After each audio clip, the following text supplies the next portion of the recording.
Hi everyone, and welcome to the fourth workshop in preparation of the Oxford Schools Tournament. My name is Elena. I'm also one of your CAs this year, and what we're briefly going to talk about in the next 20 minutes or so is just a quick rundown of the BP format, particularly relevant to those of you just getting started with BP. So more specifically, what we're going to cover are the four main areas of, firstly, general structure of BP debates, secondly, POIs and how, when, and how to address them, thirdly, on speaker roles and what to do if you're any individual speaker, and fourthly, on types of motions that you can encounter and how to approach each of them. So firstly, on the general structure of BP debates, the core unit of a BP debate is an individual 7-minute speech, which each debater has to give. So cumulatively, it's about 8 total speeches within a debate, split within 4 teams of 2 speakers each. So you have 2 propositions and 2 oppositions, trying to achieve effectively opposing outcomes. So the propositions are trying to persuade the judge that a motion is a good idea, while the oppositions are trying to persuade the judge that a motion is a bad idea and thus should not, quote unquote, pass. So then the debate just becomes a process of alternating speeches between these 4 teams, right? So I've tried to do a little chain at the bottom to explain it visually properly. These 4 teams have 4 different names: opening government and opening opposition, which intuitively become the opening half of the debate, and then closing government and closing opposition, which again intuitively become the closing half of the debate. And so the way they alternate is, firstly, the first speaker of opening government, which is denoted by OG1 in my little chain, gets up and speaks, and then the first speaker of opening opposition, then the second speaker of opening government, and then the second speaker of opening opposition, which then concludes the opening half of the debate. Secondly, then, the second closing half is just closing government, first speaker, and so on until the end of the debate. Crucially, lastly, then, I think it's important to get the intuition behind this idea of 2 teams on each side and what this effectively means. Because what this tells you is that in order to win a debate or rank first in a BP debate, you not only have to prove to the judge that your side of the motion is right, i.e., that they should rank you ahead of both teams on the other side, but you also have to prove to the judge that you're better at arguing your side than the other team on your side. So perhaps you have more interesting arguments, or perhaps your arguments are more relevant to the discussion at hand, or perhaps you just have a more nuanced argumentation, or whatever reason you have for subtly proving the judge without openly contradicting the other team on your side that you are just better and more persuasive at getting the point across. Secondly, then, I'm going to talk a bit about POIs, which I think have an important function within these BP debates. And basically, POIs stand for points of information, and they're just interventions that you're trying to give into the opposing side's speeches in order to kind of disrupt their train of thought and obviously disrupt their argumentative thought. So I've split this into 2 sections, firstly on giving POIs and then on receiving POIs. On giving POIs, a few notes to remember. Number 1 is that POIs can be either direct questions, so actual questions that are meant to either clarify something about the opposing side's speeches, or they can be points, right? So you can just get up and use your 15 seconds allotted to your POI to just formulate an affirmative point that then the speaker has to integrate within the speech or respond in some way or another. Secondly, then, it's important to note that POIs must not exceed 15 seconds. So when raising and stating a POI, you cannot go beyond 15 seconds because obviously that would be quite unfair on the person giving the speech in the first place. Thirdly, you should not try to give POIs all the time. And what I mean by this is that when you're trying to give a POI, you're usually signaling it either by raising up or raising your hand or just saying POI, right? You should not try to do this every 5 seconds because of 2 main reasons. Number 1 is because it's quite annoying and quite disrespectful to the person trying to deliver a speech, but also number 2, because it's not really that effective. If a speaker is not taking your POI now, it is unlikely that they're going to take it 5 seconds from now. So just try to allow around 20 seconds between the moments you try to offer a POI, i.e. the moments you try to go POI and offer that said intervention. Lastly, then, it's important to note that the first and last minutes of each speech are protected, which is to say, when someone is speaking, you're not allowed to ask POIs in their first or last minutes. They have those minutes to entirely uninterrupted speech. And lastly, then, here on giving POIs, I just want to point out that you are not allowed to POI your own bench. So if, for instance, you're opening government, you are not allowed to POI your closing government because technically you are supposed to be agreeing with them. What you are, however, allowed to do, and you are encouraged to do, is try to POI both teams on the other side. So if you're opening government, you are allowed and you should try to POI both opening opposition and closing opposition. I think it's very important then to establish why it's very crucial to give POIs and why it's a good strategic decision to think a lot about giving POIs and the POIs you give. And there are two main reasons why this is important. Number one is that because POIs are a very powerful way of pushing the other side on a very specific claim that they might be running away from, that is also of particular significance for you within the debate. So it's a very easy way to put them on the spot and have them respond to the very specific thing that you think is very important for you in the debate. But secondly, then, is because POIs are a very good way to insert yourself or stay relevant within the debate, especially when, for instance, say your opening half, your opening government, for instance, and the debate has far progressed after you have done both of your team's speeches. So the only way to really both stay relevant in terms of the teams, but also rehash to the judge what your case was or why you have a significant importance within debate is through POIs. So they should be strategic, and you should try to give as many POIs as possible and as good POIs as possible, because they're very powerful in keeping you relevant. Secondly, then, on receiving POIs, right? And I think there's two important mentions here. Number one, ideally, you want to take between 1 or 2 POIs per speech. You don't want to refrain from taking POIs because of two main reasons. Number one, because you don't want to appear fearful of the other team, right? You don't want to appear in front of the judge as if you're scared to engage with whatever questions they have for you. But also number two, because POIs, I think, are a great opportunity for growth when you are delivering your speech. Because say you are delivering an argument and then you get asked a POI, which is in reference to that entire argument, and that POI just points out to a flaw in the argument, which you had previously not seen, then the POI just becomes a way for you to, on the spot, improve that argument and strengthen it, because you're now able to see a flaw within it and are able to adjust within it. So just to say, don't be afraid to take POIs, because they're great in terms of making your speech or your argument stronger. Also importantly, don't take too many POIs. Like, you're not supposed, and it's not ideal to take like 4 POIs within a speech, because obviously that would just mean allowing the other team to decide what you want to talk about and just decide the grounds of your speech, instead of you being in charge and having autonomy over what you want to speak about. Lastly then, and secondly then, on POIs and on receiving POIs, it's just when you can control when you take them. This is to say, you don't have to take a POI whenever it is offered to you, right? You can reject as many POIs as possible, provided that you end up taking 1 or 2 by the end of your speech. And also, if you know that taking a POI would massively disrupt the flow of your argument as you are presenting it, then definitely reject the POIs, just saying no thank you, or I'll take you later, etc.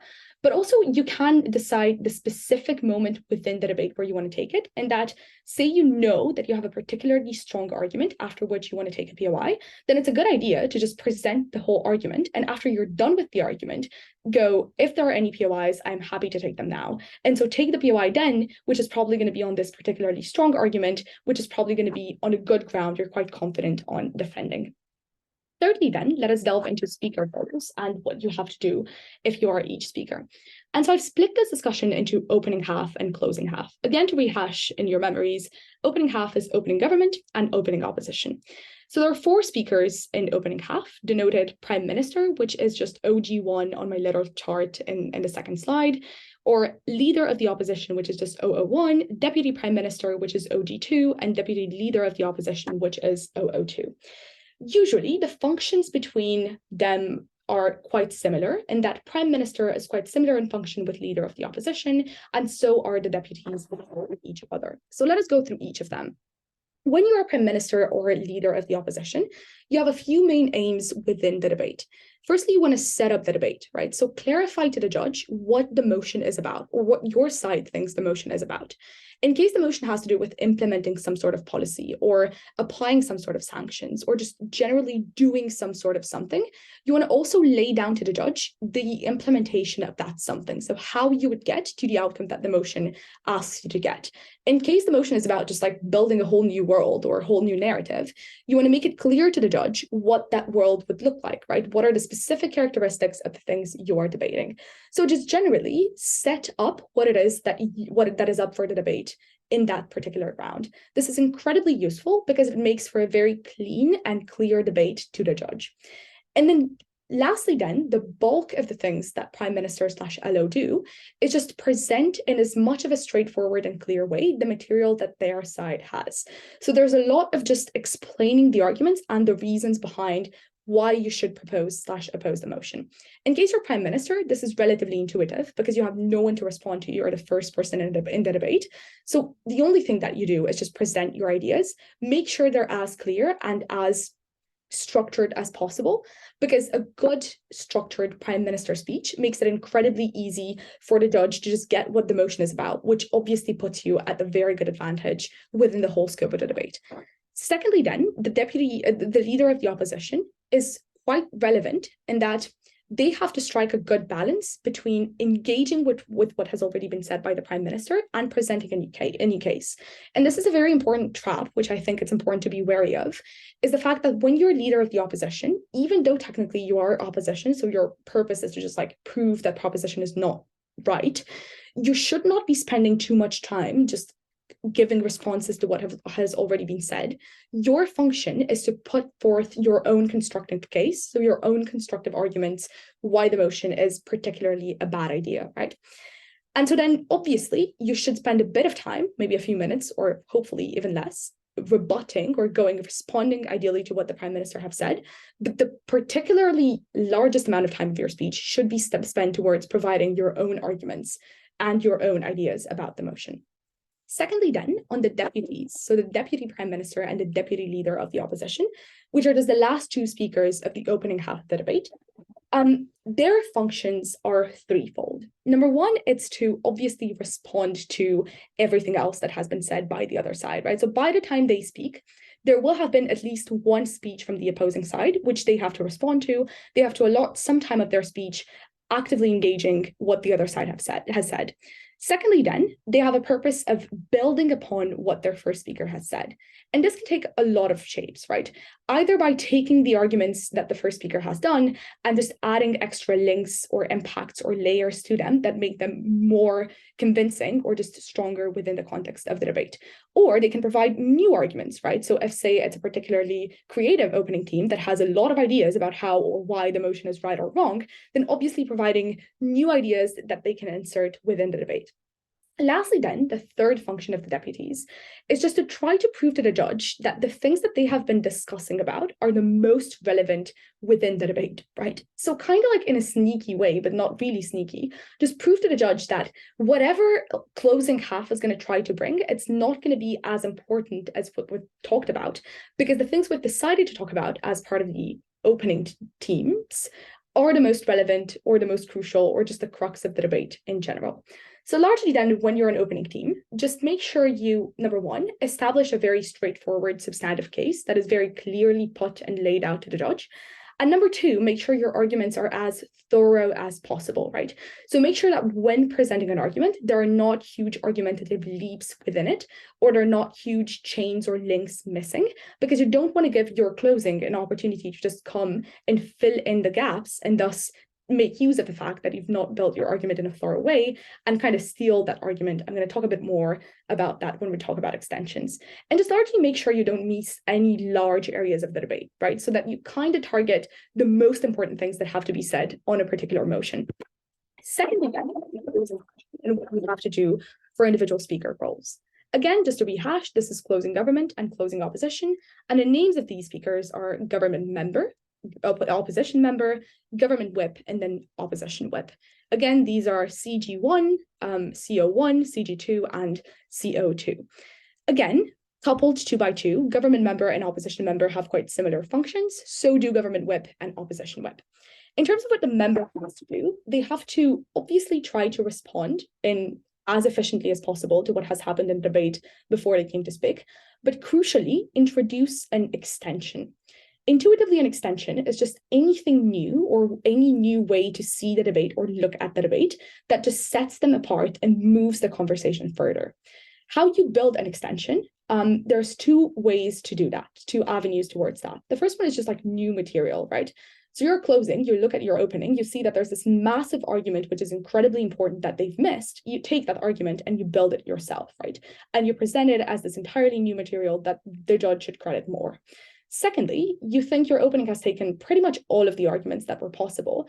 However, you think some of the arguments miss some particular links or chains or mechanisms that are crucial for the arguments to stand. So that's when you take pre-existing material and develop on it, right? So for instance, if you're a closing government, you see that your opening government has delivered a certain argument, you can take that argument and show to the judge what that argument is missing. Perhaps it's missing a fundamental mechanism, and then provide that mechanism and then explain to the judge why, in order for opening government's arguments to stand, they require your specific mechanism, which you have provided, which thus makes you take over them. And then secondly, in terms of the closing side of the debate, we have the whips, which are effectively the last two speakers of the debate. Again, government whip and opposition whip. And in general, the whip has to do or needs to do three things. Number one is to take their partner's extension, and prove why it uniquely wins the debate, right? And different debates are going to have different criteria of comparisons. Like sometimes the whip is going to be able to do that by proving that their extension impacts the most amount of people, or it impacts, or it has the greatest degree of harm, or perhaps it is the most likely argument within the debate. And because it is the most likely to happen, then it should be credited more than any other thing or any other possible outcome, right? But generally, what the whip has to do is to flesh out the extension and try to insert it into all areas of debate and prove why it is necessarily the most important material. Secondly, then, it obviously cannot bring new arguments, but it can, however, rebut things that have already been said. So obviously, a huge function of the whip, ahead of comparison, is rebutting. And lastly, then, the whip just has to compare your team against all other three teams in the debate, both explicitly against teams on the other side, but also showing why, again, weighing your extension against your opening and showing why it is necessarily more important than what the opening has done. Lastly, then, on types of motions, I want to talk about each motion. You're largely going to have two main motions that you're going to sort of talk about at the beginning stages of your BP. The first one is a this house would type of motion. So would do something, would implement something, would ban something, right?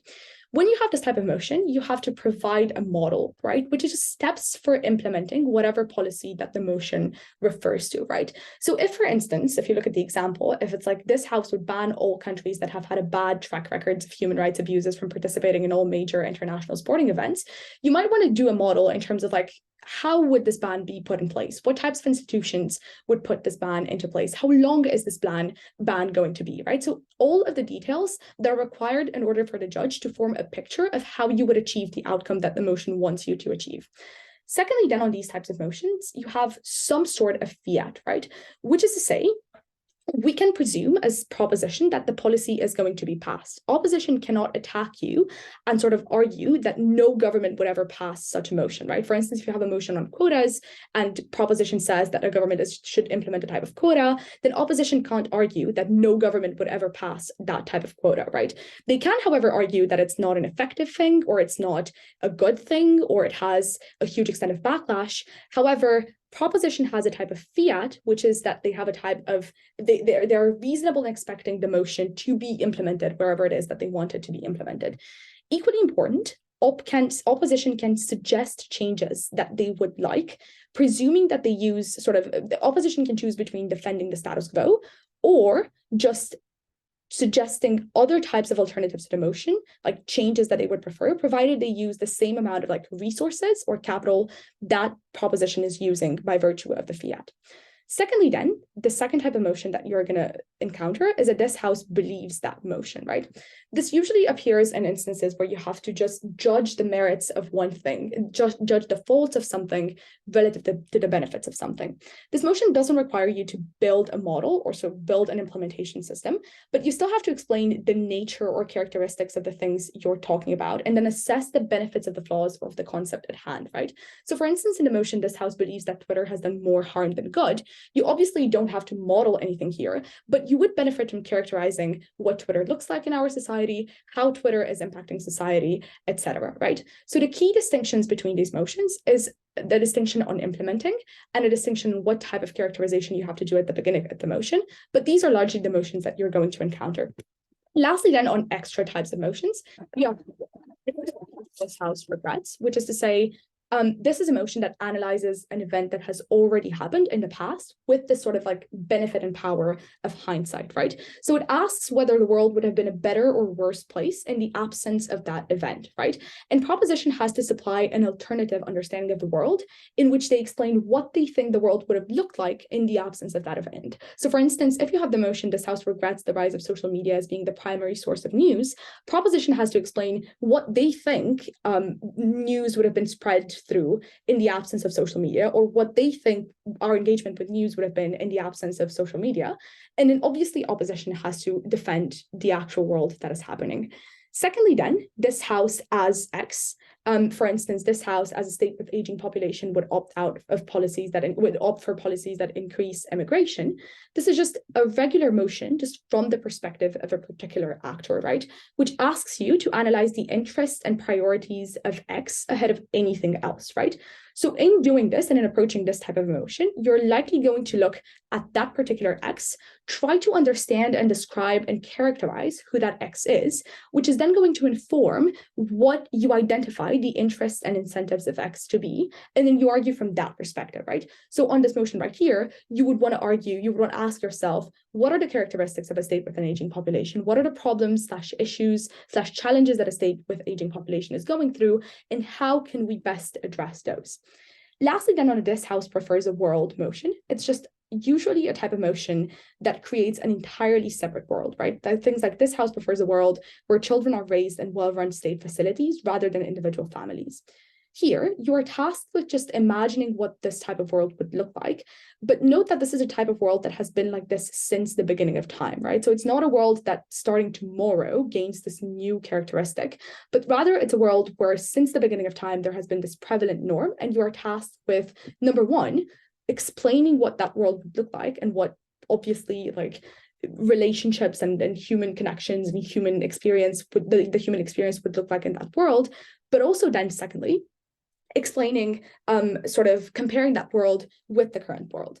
And opposition in this type of motion has to necessarily defend the actual world that we live in. They can't go and provide a new perfect type of world that they want to create and then challenge the worlds between one another. They have to defend the actual world that we live in. So these are like the extra types of motions, like more interesting, quirky types of motions that you may encounter.